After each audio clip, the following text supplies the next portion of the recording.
Hello everyone, कैसे हैं आप लोग। आई होप आप लोग अच्छे होंगे, अपना मन लगा के पढ़ाई कर रहे होंगे। तो फ्रेंड्स, आज मैं बात करूंगी सीटेट के बारे में।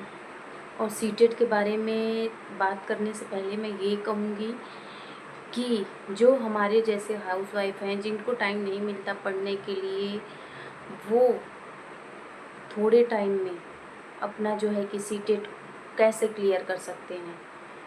जो डीमोटिवेट हो गए हैं, जिन्होंने फॉर्म डाला हुआ है लेकिन वो सोच रहे हैं कि हम कैसे पढ़ाई करें कैसे ना करें, उन्हें अभी भी कन्फ्यूजन है, समझ में नहीं आ रहा है, तो मैं बता दूं कि सीटेट जो होता है वो एक क्वालिफाइड नेचर का पहली बात तो होता है। उसमें बहुत ज़्यादा मतलब कि स्ट्रेस, डरने का मतलब कि नहीं होता है।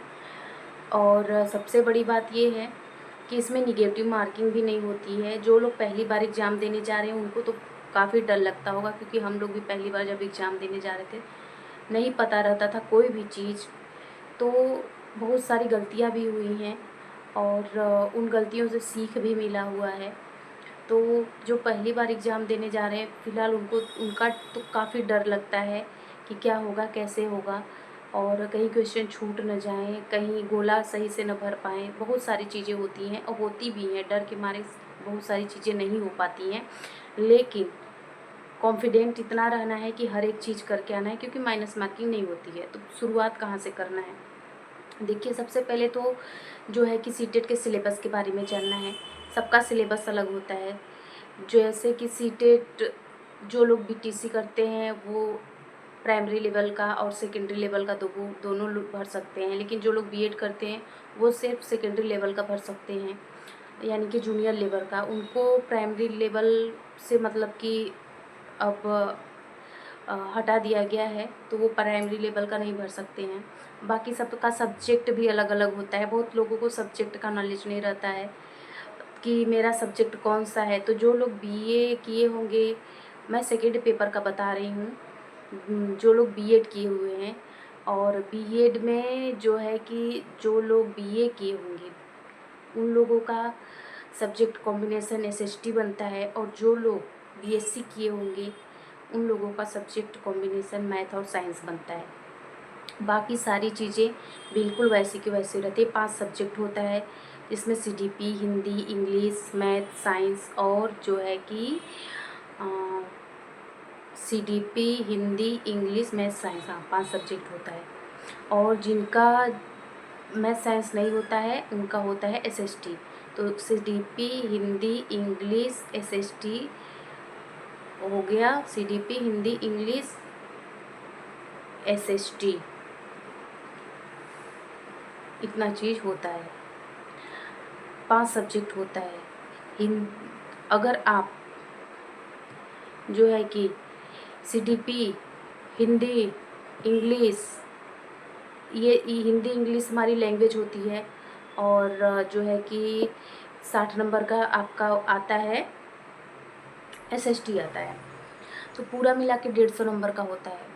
और सबसे बड़ी बात ये है कि सीटेट में 90 नंबर का सीडीपी आता है, सबसे इम्पॉर्टेंट बात। और जिनका सीडीपी अच्छा है वो सीटेट को पास कर लेते हैं।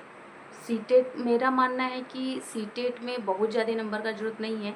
अपने कैटेगरी के अनुसार जितना पास मार्किंग चाहिए उतना नंबर आ जाए तो भी बहुत है, क्योंकि आजकल इतना ज़्यादा कंपटीशन और टफ लेवल हो गया है, और इतना ज़्यादा मतलब कि क्वेश्चन का जो है कि उसके शब्दों को इतना मतलब फंसा के मतलब कि पूछा जाता है कि उसको समझने में ही टाइम लगता है। इसीलिए जो है कि पास मार्किंग रेट बहुत कम जाता है। जो लोग शब्दों को समझ के कर लेते हैं वो सीटेट पास कर लेते हैं।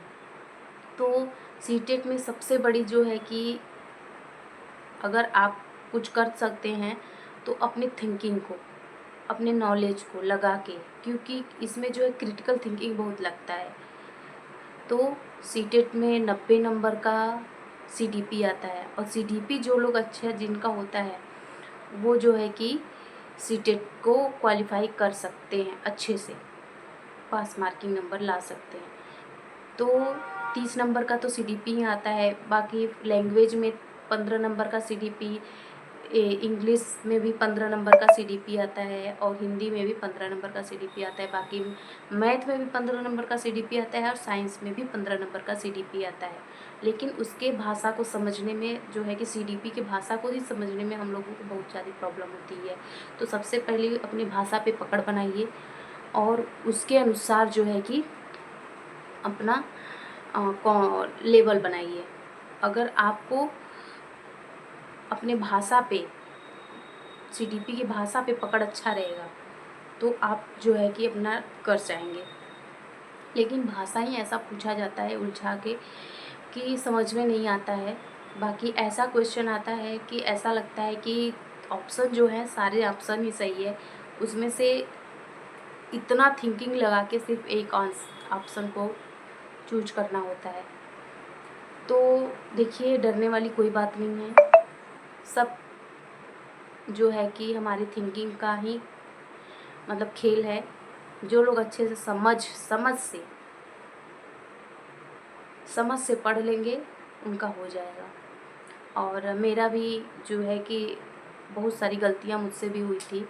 उन गलतियों को सीख के दूसरों की से सीख के मैंने भी अपना सीटेट क्वालिफाई किया हुआ है। और फ़िलहाल मेरा जो है कि सीटेट क्वालिफाई हो गया है। बहुत ज़्यादा 110 120 ऐसे नंबर नहीं आए, लेकिन क्वालिफाई नेचर का नंबर आ गया है, जिससे मेरा सीटेट क्वालिफाई हो गया है।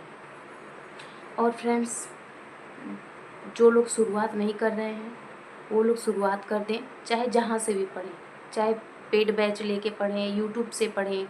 यूट्यूब पे भी बहुत अच्छे अच्छे चैनल हैं जो डायरेक्ट पढ़ाते हैं, मतलब कि एकदम फैक्चुअल चीज़ पढ़ाते हैं जो कि सीटेट में आता है। और आप लोग चाहें तो पेड बैच लेके भी पढ़ सकते हैं। जैसे आप लोगों की तैयारी हो वैसे आप लोग तैयारी करिए और लग जाइए, क्योंकि सितंबर में एग्ज़ाम है। तो मिलेंगे नेक्स्ट वीडियो में, तब तक के लिए फ्रेंड्स राधे राधे।